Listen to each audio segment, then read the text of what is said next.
What is up, you guys? Welcome back to Twink Revolution, episode 19. I'm Sam. And I'm Gian. And yeah, if you're new, we got a bunch of new listeners, it looked like, after last week. Welcome to the podcast. Yeah, welcome to hell. Yeah. This is it's an interesting week. So last week we had Amy Therese on the podcast. It was a lot of fun. And then today she got banned from Twitter. The two facts are not necessarily connected, but like, we did this. This was us. Yeah. Twitter doesn't allow fag hags to have a platform anymore. It's really bigoted. It's like I can still hear her voice echoing in my ears. You know, it's like she's still with us. Yeah. Saying something like, it's candy for dinner, bitch. Well, hopefully she's back on Twitter soon. I already miss her. Yeah, so the suspension, I believe, was because she said, Warren must be beaten. Yeah. And that's violent harassment. She meant beaten, I think, in the sense of, defeated. Yeah. Rather than physically attacked. However, just to be clear, and this is not satire parody. We think you should commit acts of physical violence against be gay, Warren. do crimes. You should, so definitely Warren should be beaten physically. Yeah. And this is, you can quote me on that. But after our podcast last time, we got a lot of questions about our thoughts on the separation between like identity politics and like class material analysis. And we got a really good question on Twitter, which, do you want to read out, Gian? I won't read the entire question because it's quite long. But I mean, the gist of the question is that there are aspects of identity that lead to, unique oppressions that are maybe not well captured by class politics. And so, like, here, I can quote one part of it. Says, importantly, it doesn't seem like the particular solution for a particular group dynamic is contradictory to what I probably erroneously think of as class struggle. It seems to me and others that it not only can run in parallel to, but also support a broader attempt to break down class structures.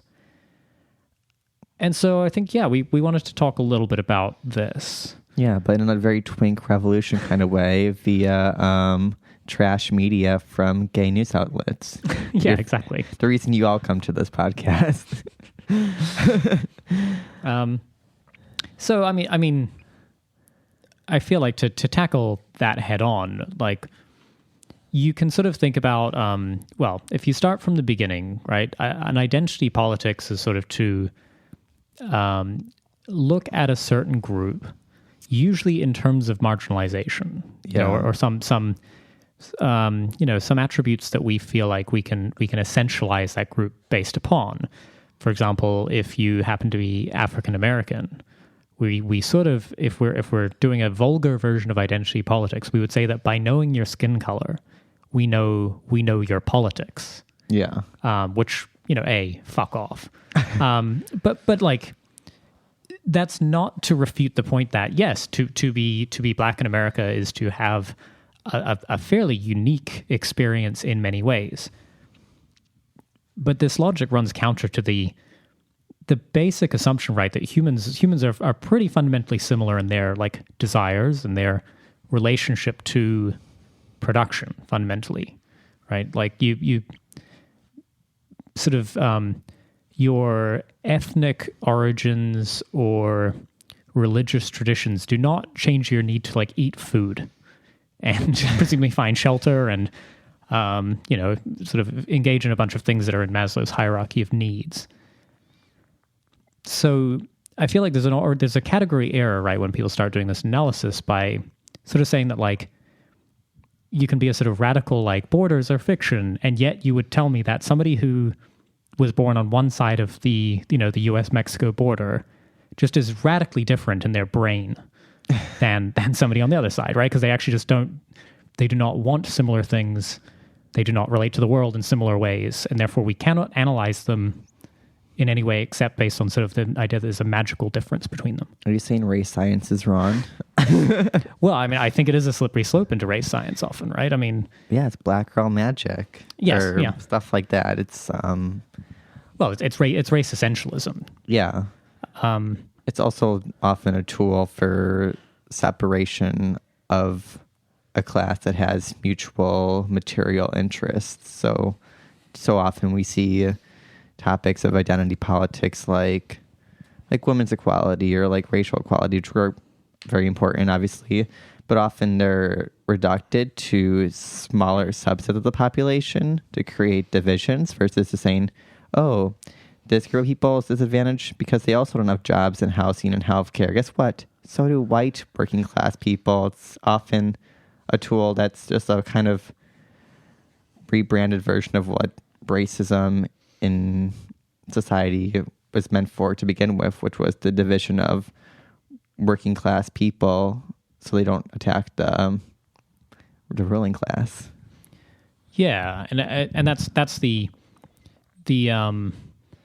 accusation that is leveled against anybody who sort of makes the argument you just made is that they are being class reductive, right? They are a class reductionist, and they are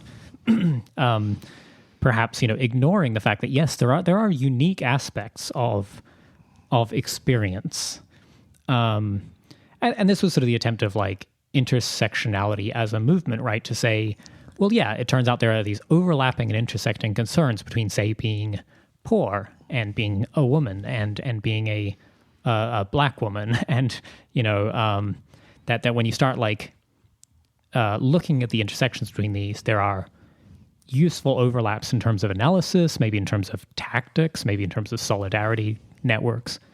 But unfortunately, because this is essentially the discourse of exactly one class, which is to say the well-heeled, educated classes, it's really it's the intersection of everything except class, except sort of economics or power. Totally. So I wouldn't want to try and relitigate the entire history of the merits of identity politics, right? And there's somebody like Adolf Reed has a wonderful piece, well, many pieces of writing on this, particularly like this. The myth of class reductionism, I believe, is one of his particularly good ones. But I think it's more interesting to say like what happens when you abandon the class analysis, or the acid test you can apply to say, is there a class analysis being employed in amongst this sort of sea of like liberal identity? Yeah. And it's sort of like, how do you deal with the like black billionaires or disabled landlords or LGBT prison guards or whatever? Like, it's if you're sort of suggesting there's something magical about being a landlord who lives with a disability, and that excludes you from the power structures from which you benefit and participate in, then you're just doing fucking magical thinking. You're not doing any analysis then. Yeah. So I mean, to the listeners, valid and reasonable question, I would say nothing about doing simple class analysis precludes talking about other aspects of identity that are interesting and are real social relations. But if you dig a little bit and scratch, right, and sort of as Marxists, we would believe that most of those, those social relations you're talking about are really relations to productive forces. It's something about your access to capital and your means of survival and the social relations you have to form in order to, secure your ability to live. So yeah, I don't know if that's a satisfying answer. Yeah, but I think a lot of people who identify as part of the left also fall into the trap of needing to legitimize a certain viewpoint by trying to tie it into kind of like a Marxist materialist framework, as if it doesn't fit in there, it's no longer legitimate. Like talking about homophobia, I guess that doesn't really fall neatly into there because it does impact people throughout different classes. But there's still lots of aspects about that of like, oh, who does it hurt the most? And it's working class people. Like if you're well off and you have homophobia, you're probably still, there's very, very little similarity between you and someone in like the billionaire class. Like, yes, to be a conservative gay billionaire is no contradiction in terms. To be a poor or disadvantaged gay person, and then suddenly have incredibly conservative views about homosexuality. Yeah, that maybe does present a contradiction, which would be worth teasing out. But it's to say that it's just not that interesting to analyze people based on a single essentialized aspect of their identity. Yeah. Knowing someone is gay does not tell you much about them as a person. Similarly, knowing someone is of a certain racial or national origin does not tell you what they believe or what their relation to capital is. Yeah. I mean, if you think about, like, this is the example I just thought of. Think of one of the princes of Brunei, who is, everyone else is gay. His country has a death penalty for gays now. But compare that to, like, a working class, poor gay person in, like, the American South. According to identity politics, you would insinuate that the person in the South, because they're white, and, like, in the U.S. are far more privileged than the person who's, like, brown and lives in a country where being gay is repressed. But when you actually look at the outcomes, the class analysis is what actually is the most important aspect to look at, because this person can escape that country. They're not going to be held to the same standards. And you see this with, like, the same gays and stuff like that and other groups all around the world, like Gulf states, like, gay people and girls can do whatever they want on their yachts and stuff. But all the women and people, like, gay stuff in the working class, they don't get that luxury. And if you just use the identity politics discourse, you don't see that analysis and often come to some weird conclusions like Saudi Arabia is a marginalized country. You can't, you're being Islamophobic to it. It's like, yes, the Al Saud family are deeply marginalized. Yeah, and I think it's also worth, like, teasing out a couple distinctions right around, like, the kind of liberal performative wokeness, where you feel like you have to invoke identity, every identity by name, otherwise you have disrespected it. That's kind of a separate effect. It's actually separate from the practice of identity politics, although clearly related. That's really just more like to do with liberals' obsession with, like, magic, magic shibboleths and signifiers or whatever that, like, if we speak it, then we have brought it into reality. Yeah. And so in that sense, that's the kind of the liberal discursive mode, which is around just, like, endlessly talking about shit is is doing work.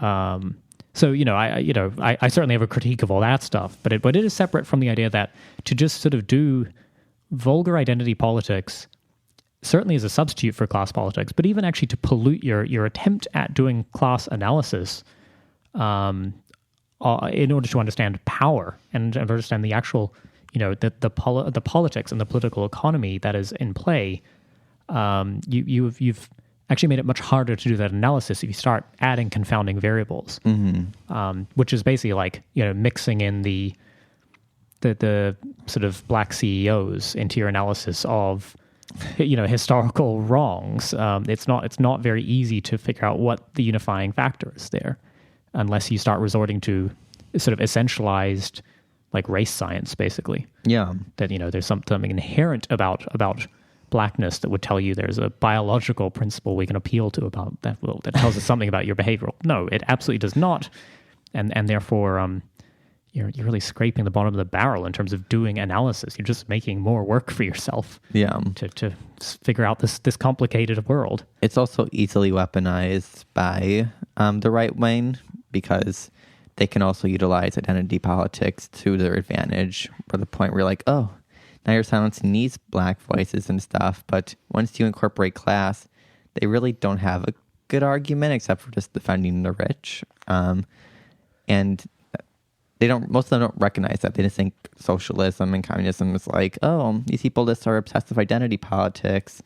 But the, like, very few actual Marxists left in, like, the Western world turns out, like, are much smarter than these people, and they can't actually debate. Think of, like, the Jordan Peterson and, like, Zizek debate.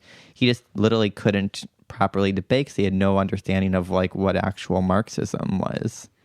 Yeah, yeah. To refute a like a caricature of Marxism is not very difficult. But I think so. The listener who asked this question also did invoke specifically, and I'm lapsing into sort of inside baseball here, the question about Māori in New Zealand and to do with sort of the historical oppression there.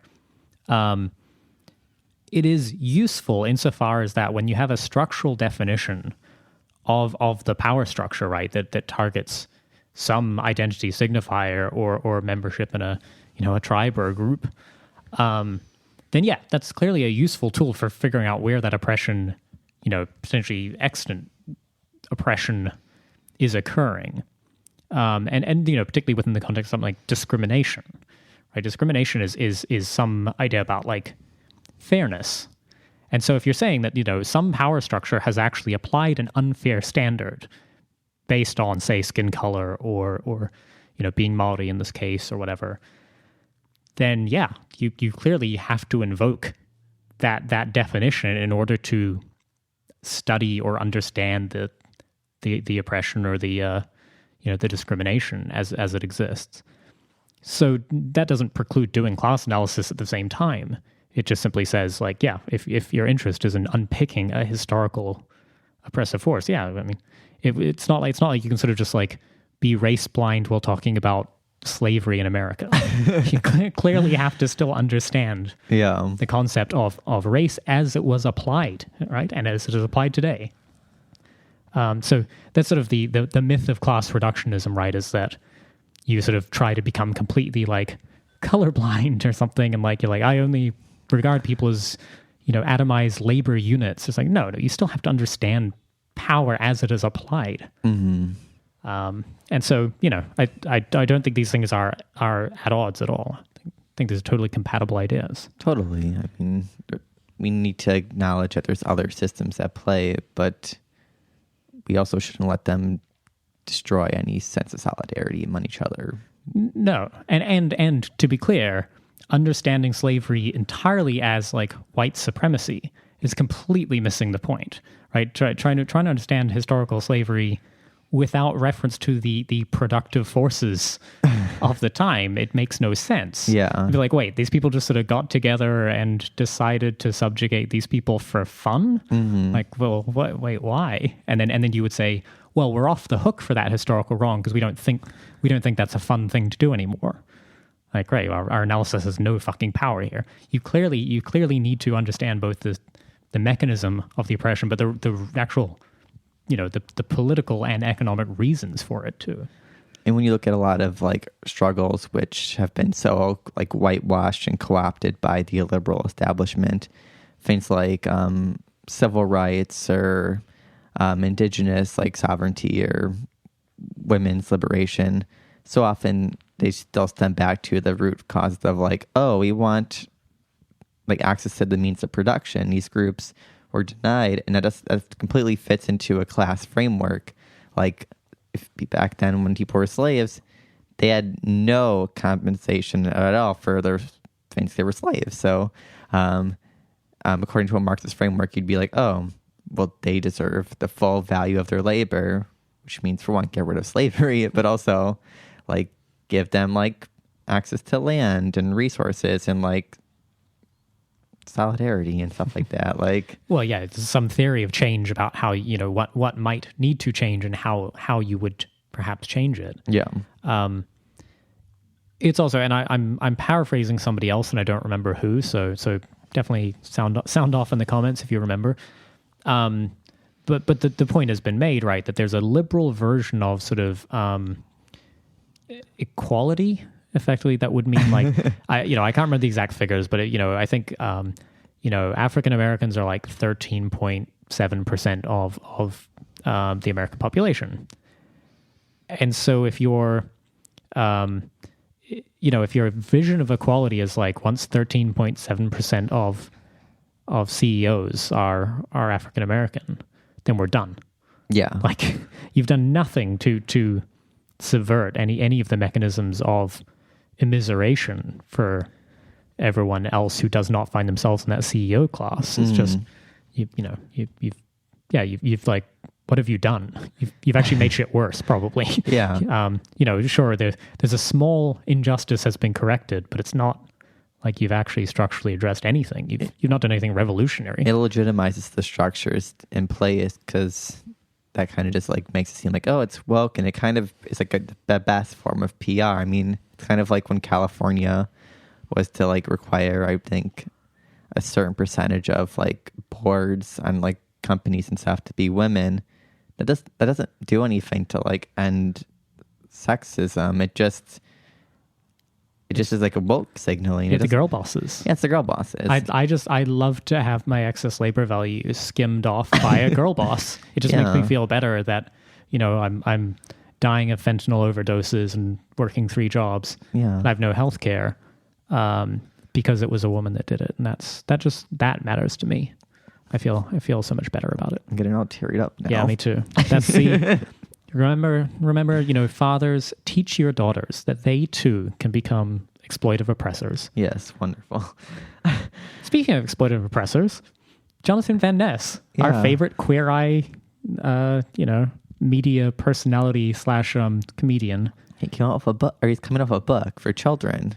That's great. It's I want to get the name right. It's Fuckface Von Guinea Pig something.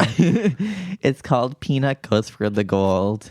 And you're like probably wondering, why the fuck are they talking about this? Wait, goes for the gold? That sounds like an anti-Semitic trope to me. Yeah, and he's not even a Jewish person. Like, wow, he's appropriating stereotypes as well now.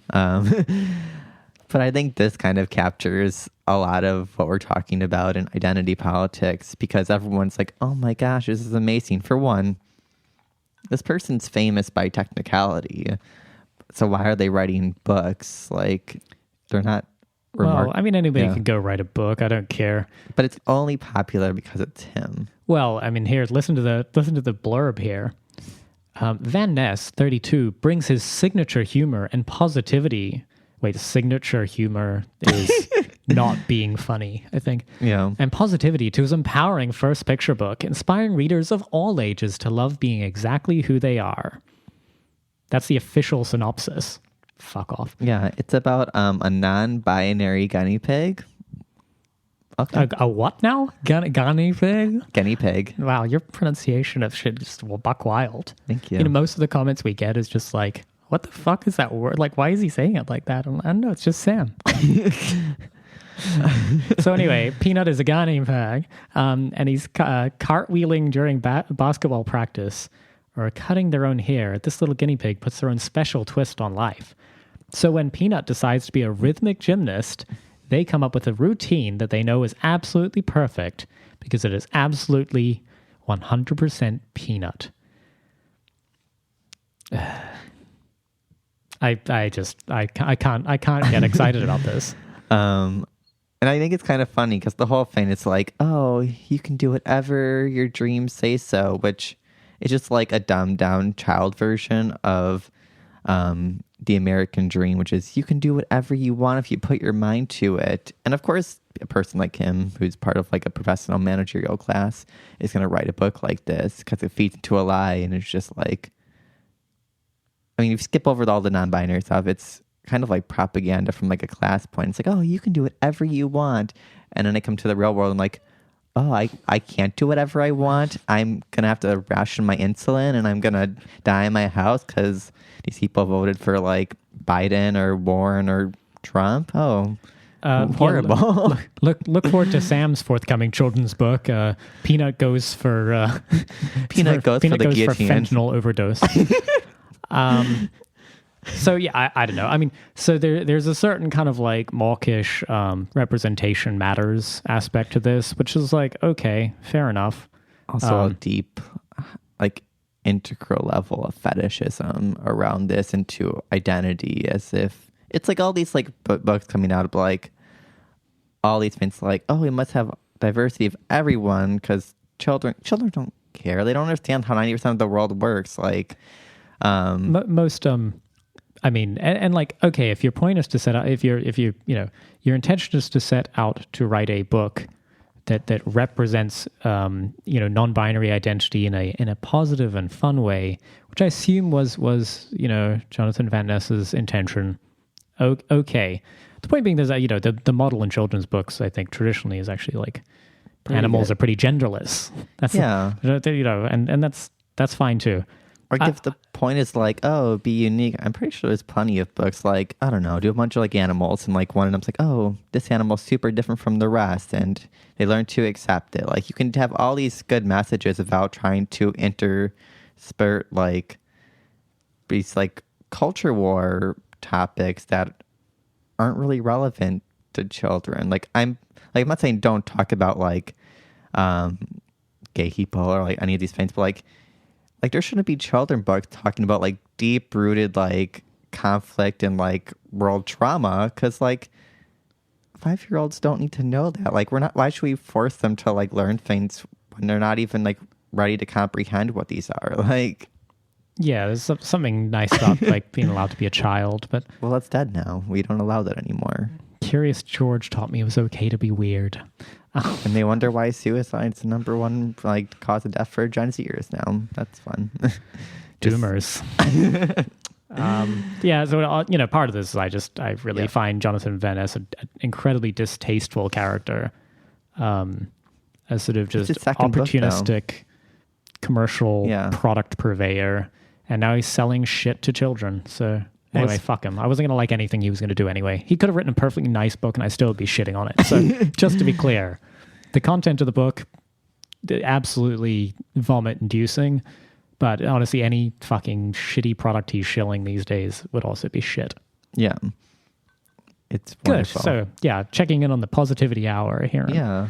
We're just here to spread positivity and love. But speaking of other well-off gay celebrities, Jeffree Star, who you're familiar with, kinda. Yeah, unfortunately, yeah, not intentionally. I sort of tried to maintain a deliberate, lack of awareness of this person. They've just they've crept into my life. Yeah. So Jeffree Star, if you're not familiar, is a gay YouTuber. They're one of the most popular and controversial YouTubers. They started off on, what the fuck was it called? MySpace, and got really famous from there. Had a music career, which failed because of the company issues. Yeah, and that was the reason it failed. I'm trying to be nice. No musical critique to offer here. Yeah. And then launched a makeup company, which is now apparently one of the top 10 brands in the country. Yeah, he's rich as shit. I think like incredibly filthy rich. Yeah, it's in like well over like $100 million, I believe, from what I checked. But like, it's so hard to know the assets because a lot of it's secret. It's very much an estimate from. Well, I mean, so he's coming up in our world for two reasons. One of which was moving into a brand new mansion, which he's always done these sort of like mansion tours, and like and having Shane Dawson come like see his crib and who like also buy has a mansion. Yeah, well, buy Hermes, Hermes handbags and shit, and see the collection of them. So there's just like disgusting and ostentatious displays of wealth. Yeah, I'm assuming this makeup empire, of course, it's just all founded on incredibly ethical labor practices. Like I'm sure all the people making the makeup just have really great lives. And he just bought a mansion that was worth $14.6 million. His last one was $4 million. Oh, poor thing. It's literally bigger than a lot of hotels I've stayed at. A lot, like his assistant lives in there as well. It is sweet though. His sick mom is moving in with them. I think she's like a year left. That'll really cramp their style. I mean, like, can you imagine only having 19,000 square feet and having to share with your mother? That's really tough. Did you watch the video about it? Or? Fuck no, I didn't. Okay. No, I saw the like thumbnail and I was like, I'm not watching this. I skimmed the article and I was like, just getting mad. I think the reason. So Jeffree Star is also like a prolific like landlord and stuff. Like I think in a housing tour they were like, oh, I own properties. For one, he owns more than one house. He owns a house in Michigan. They're talking about buying a like holiday home. Yeah, but so does Bernie Sanders, Sam. And owns a bunch of like rental properties all across like the US, and then he's like landlord of the year. But I think Is that an award that is given out? I hope not. Holy shit! The prize is a guillotine. Yeah, no, I was just thinking, like, no, you get spared. You get spared the Maoist uprising if you're the landlord of the year. But I think Jeffree Star really shows something that's really interesting. Is their background is not for money. Their background is living in a 1-bedroom apartment with their mom, and kind of being that extremely small percent that actually is able to overcome all the boundaries and serve as an example to millions of people that, oh, you can have this too. And he plays this up a lot, like, oh, I'm self-made, I did this, when it's like, no, you didn't. You are an extremely marginal person, but also you have tons of laborers. You're extracting tons of wealth from like other people's labor. Like, you didn't do all this. That's not how labor and like capital accumulation works. Yeah, you do not sort of with your own hands make hundreds of millions of dollars. It's just there's not enough time in the day, and there's nobody with hands that are so uniquely skilled. And so yeah, you're right. The fact that he's become such an aspirational figure, particularly for a certain kind of like young online gay. Well, right? mostly girls too. A lot of girls. They exist too. Yeah. We're trying to silence their voices though. Yeah, it's kind of sad, right? It's really a kind of, yes, it's a self-made empire, but it's also like it's a very exploitative one. And the idea that that's what we would aspire to be. There was a wholesome time, right, where one could, I don't know, aspire to be an astronaut or a fireman or whatever. Yeah. Now it's like, no, I want to be a mega wealthy influencer. That's the dream. I'm sounding curmudgeonly, which I certainly am, but like there's just something incredibly gross about this. I don't think Jeffree Star is enough. I think people like often assume like saying this class of people is like problematic means these people are bad, and I don't think that's true at all. No, I don't think he's a bad Jeffree person. Star is clearly a person who, if you watch videos, which I'm guilty of, like many people are, clearly has a sense of like sharing off their friends and family and how people personally out. Generous and all sorts of good things like that. But like, and it's very relatable. Like they eat Taco Bell and Red Bull all the time. Like they're not like eating like gourmet meals. Like their style is extremely gaudy and like slightly tacky, which I think makes them more appealing. Like totally. No, I mean relatability as a product. Sure. I mean, I'm sure Jonathan Van Ness's non-binary guinea pig wants to grow up to be Jeffree Star. Like, aspires to own a fucking mansion, staffed by underpaid laborers and built off the backs of workers. Yeah, but I think also, so another thing that came out at around of this mansion being released, and it was for some reason it was on like CNN and stuff like this. Should not be news, people. The media is a joke. Slow news day. Yeah.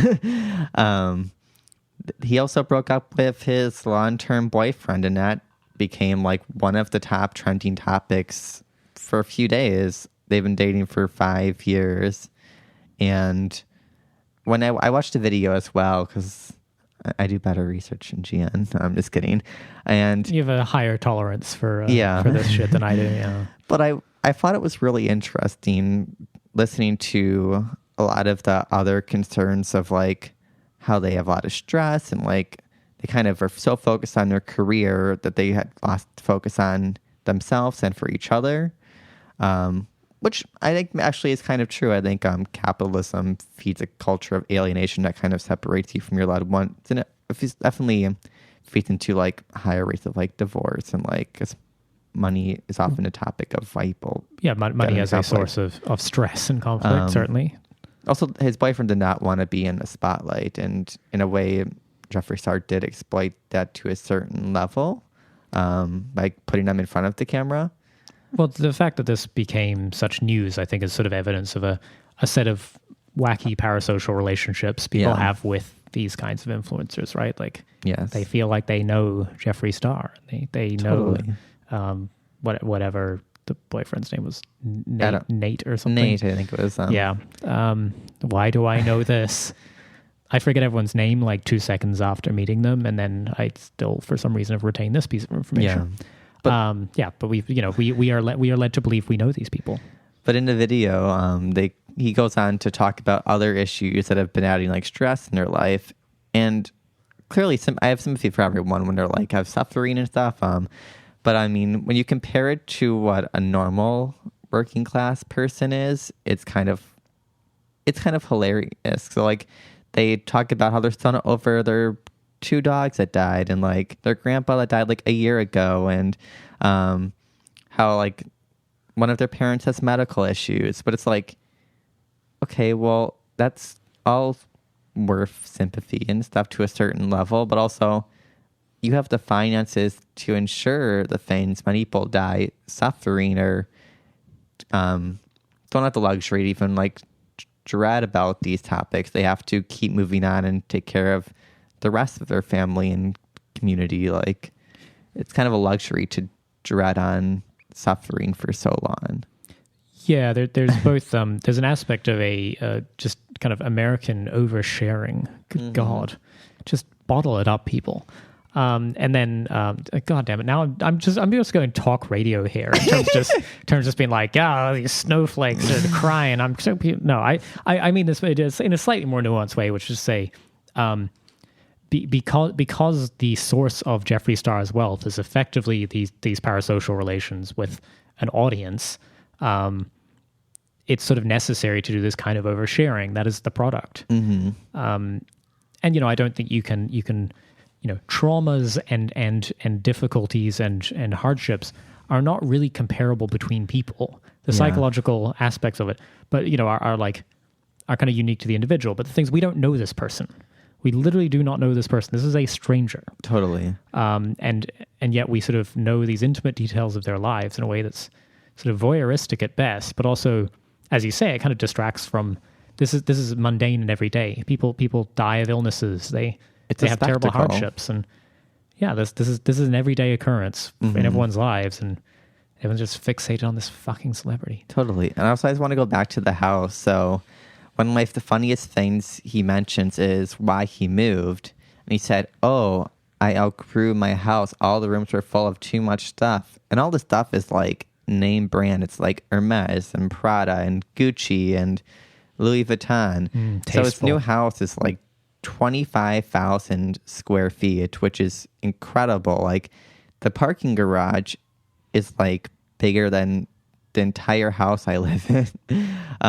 There's a 2-story gym. There's a personal spa. There's a giant pool. There's like, they literally kept talking about how their legs were getting tired walking across the house, because like the video was almost an hour to like tour this house, and they didn't even show the whole thing. Like, that's too big. I mean, I'm not against luxury, but like at a certain point you got to be like, how is this fair? Like, there's 500,000 people sleeping on the street tonight, in the US. It's just obscene. It's an obscene accumulation. It's an obscene use of that accumulation, and then it's all made more depressing just by the presence of this enormous audience that just sort of laps this shit up, because and for reasons that are entirely discernible, right? I mean, it's people are lonely, they're alienated, and they're isolated, and the idea that there's this very charismatic and personable person kind of sharing their life with you as would a friend or a loved one. It's all very appealing. Yeah. But God, what a fucking depressing, so fucking depressing. But also, like, I think a lot of the thing is that this person definitely is not conventionally normal in their like aesthetic. Like, they're very like gender bendy. No, he's cool. They're he's gay. Cool. Yeah. And I think that's what often is like the main attraction. But with some class analysis, you can be like, well, turns out we have very little in common. Like, we have nothing in common. That's how what many I people mean. How many people do you know who own a 25,000 square foot house so they can keep more fucking designer luxury shit in it? I don't think I've ever actually seen a 25,000 square foot house in real life. Yeah, I don't think I've been into like a 25,000 square foot shopping mall. Like, I think one of the hotels in New Zealand was like half that size. It was extremely small compared to this house. Like it looked like Yeah. the fucking Caesar's Palace in Vegas. Like it wasn't that big, but like it looked like that. Yeah, I mean, yeah, by like how, what is the total cumulative floor space of all the fucking public libraries in San Francisco? Yeah. It's probably like 25,000 square feet or something. I don't know at all, but like, you know what I mean? It's, that's a lot. That's like an office building. Who needs a 2-story gym in their house? No one. Who needs a gym in their house? Yeah, don't work out. And plus, if your house is 25,000 square feet, surely you're getting a lot of exercise just walking around. And in the future, running from the angry mobs with pitchforks. It just... Got a fucking exercise regimen for you here. Yeah. I'm going to move on because that's just sad and gross. Yeah. Jessica Yaniv. So another person who, for a while, the gay media system was actually heavily promoting because they are a trans person. So they're a Canadian self-identified trans activist. And this person is a psychopath. This person is suing another like immigrant run like waxing shop because they didn't want to wax her balls because that's not one of the things these workers are comfortable with. Now think about that. People are defending this woman because people are uncomfortable touching her body parts and waxing them. And she's actually done prior cases where they've actually ruled against her because she says a lot of fucking racist shit towards like immigrant people. Yeah. Yeah. This person has made a business out of kind of going around businesses and personally transforming the culture through lawsuits against businesses. Yeah. The last one actually had to go out of business because of all the legal fees. Oh, how nice. Yeah. Threatened to file a human rights complaint against a gynecologist office that refused her service in December, apparently. You don't have a vagina. You're trans. Yes. To be clear, not refuse medical care. Just this particular specialist did not feel qualified to help. This person is also like has quite a strong background of like saying just crazy shit like, "Oh, I get my period." You can't get a period. Like that's not a thing. But also, we defend your right to have a period. Yeah. But also, it's been quite predatory. I mean, this is a person who tried to do like a children like LGBT pool party and allow children to be topless, but no parents were allowed. Who does that sound like? Sounds charming. Here, there's a great charming tweet here from her. We have a lot of immigrants here who gawk and judge and aren't exactly the cleanest people. Oh, there we did. They're also verbally and physically abusive. That's one of the main reasons why I joined a girls' gym, because I don't want issues with these people, nor do I want anything to do with them in any way, shape, or form. They lie about shit. They'll do anything to support their own kind and make things miserable for everyone else. I'll take racial animus for 500, please, Alex. Well, that's why she lost the last case. They were like, there's way too much racial animosity behind this court case because it's not just like regular places. And I believe she lives in Vancouver, which is a highly cosmopolitan place. You're deliberately choosing places to like sue. It's like the person who sued Grindr because people were mean to them on there and didn't want to have sex with them. It's like... Yeah, Yaniv has a grievance against certain ethnic and cultural groups in the lower mainland of BC, which she perceives are failing to assimilate effectively into what she considers, quote-unquote, Canadian culture, the court ruling stated. These complaints are one way in which she is attempting to make this point and punish members of these groups. Right, so I don't actually think the necessarily the fact that it's targeting a sort of trans... angle on these cases. Like if it was not that, it would presumably be anything else. Yeah. I mean, this person seems to just be an utterly vile racist. But I think the reason we decided to talk about this is because this topic is completely ignored by the liberal establishment I'd say the left, but the left doesn't really exist. And the right wing's just been the one talking about this. And I think they're bringing up the topic. I think is important because in a way it's often trans people, like YouTuber Blair White, who's like a right wing commentator, has done a lot of stuff, which I think a lot of it's for self-aggrandizing, like clout building, like having like a live debate with this person to prove that they're like some pedophile. But she also, Blair White would be like, oh, she's not really trans. It's like, you can be trans and an awful person. Like, yeah. To be clear, I mean, yes, full solidarity and love to trans people. I mean, it's the point being though, like, yeah, you can just be a fucking terrible person. This is a very unwell person who's incredibly spiteful, has some hideous racial animosity clearly towards sort of immigrants. And it goes about being vile.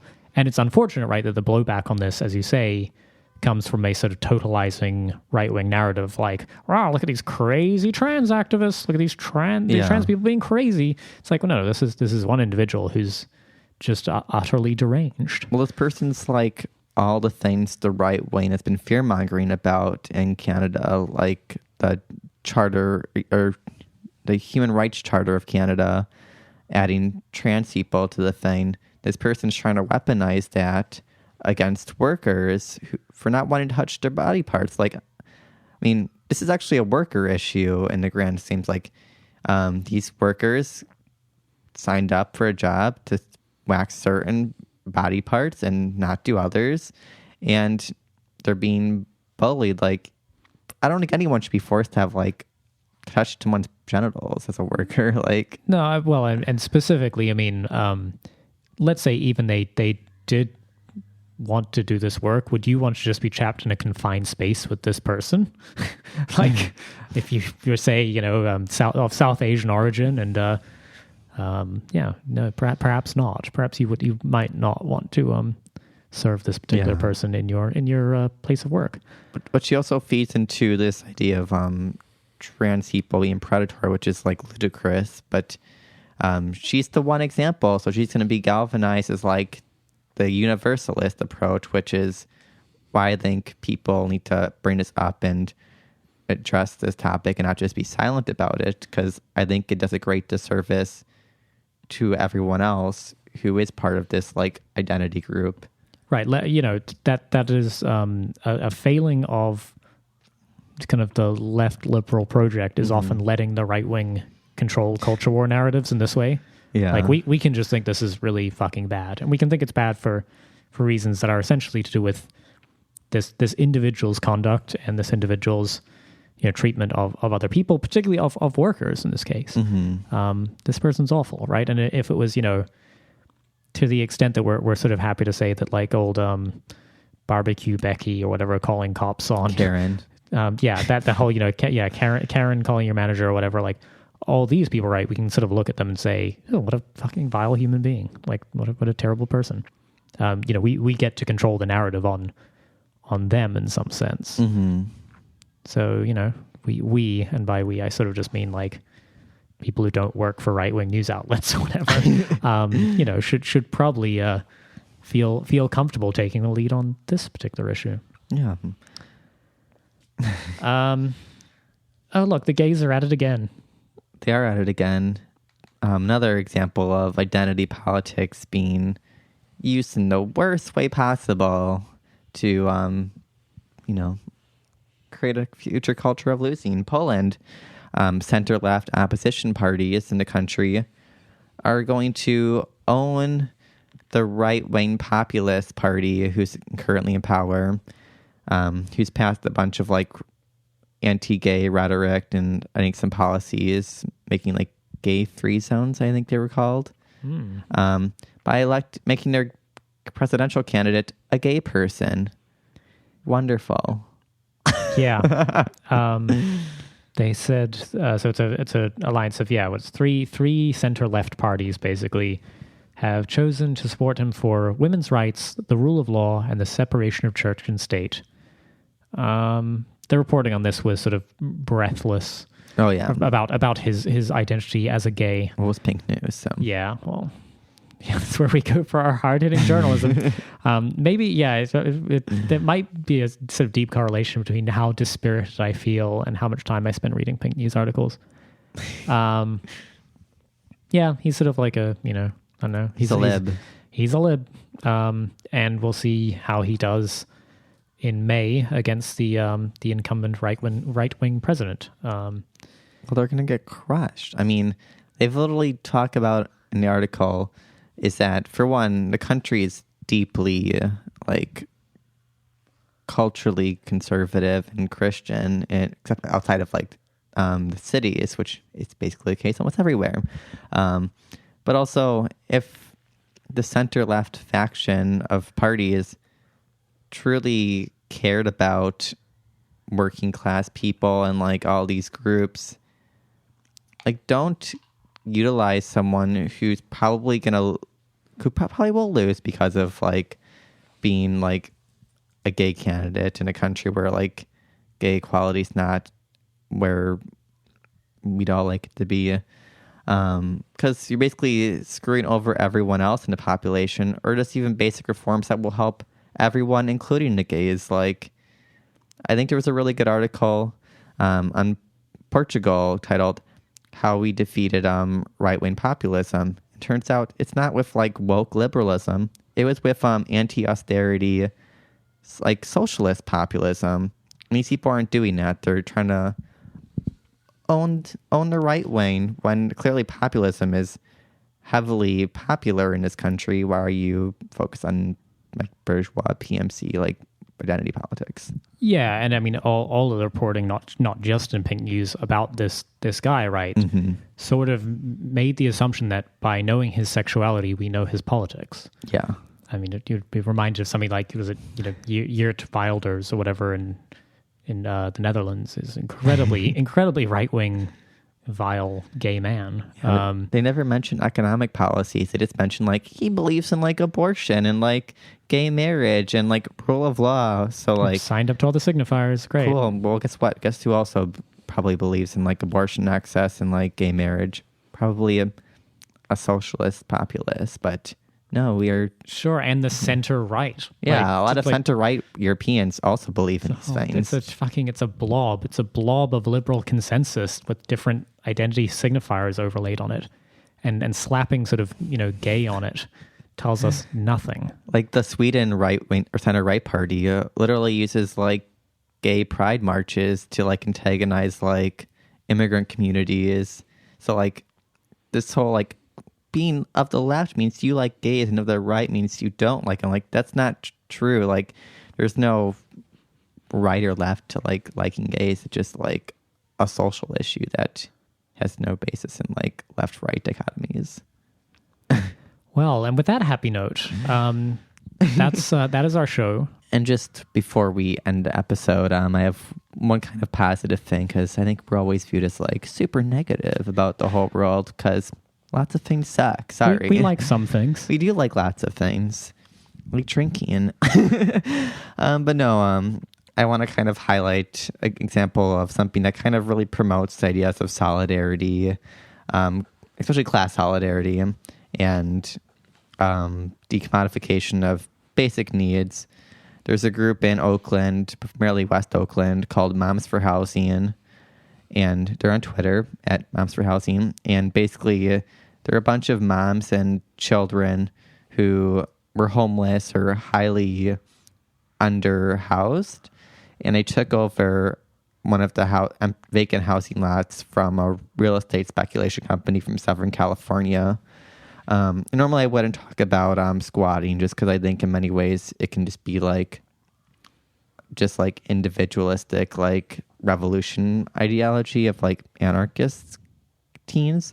But in this case, I actually was reading a lot, and they're really utilizing it as an example to show we have 4 times as many empty homes, I believe, as homeless people in Oakland, while the homeless rate is going up by 50% each in the past 2 years in Oakland, which is crazy. And basically, they're actually getting city council members to talk about buying up vacant housing and making them part of the public land trust for affordable housing, and also creating a discussion of housing as a universal right and decommodification.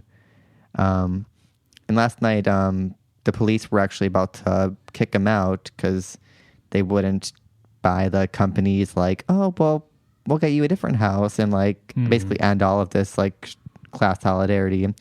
And within, I think, a half an hour, hundreds of people from all over Oakland came out in support and stopped it. But sadly, early this morning, the police came with AR-15s, an MRAP, and I believe a tank. Oh, and as you do. Yeah. arrested 2 of the mothers and 1 of the men, and they're on bail. And luckily the children weren't there. They were somewhere else, luckily, because I think they probably assumed it was going to happen eventually. But good group to follow. I think they're a good example of the much broader housing decommodification movement within California. So give them a follow. Maybe they'll post some things about bailout and... Wow. Well, I think, mothers housing, like, because, we've been talking about this vulgar identity thing, and, just they think mother is an identity. I'm kidding. Yeah. This is actually a cool example of where, certain shared experiences and certain shared material interests can lead people into networks of solidarity that can get together and do some shit. Yeah.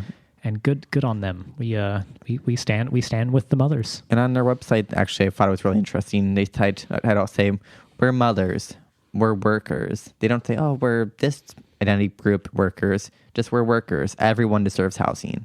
And those are more movements we think we need to acknowledge and give our focus to, and not just focus on culture war nonsense, which gets us nowhere. So...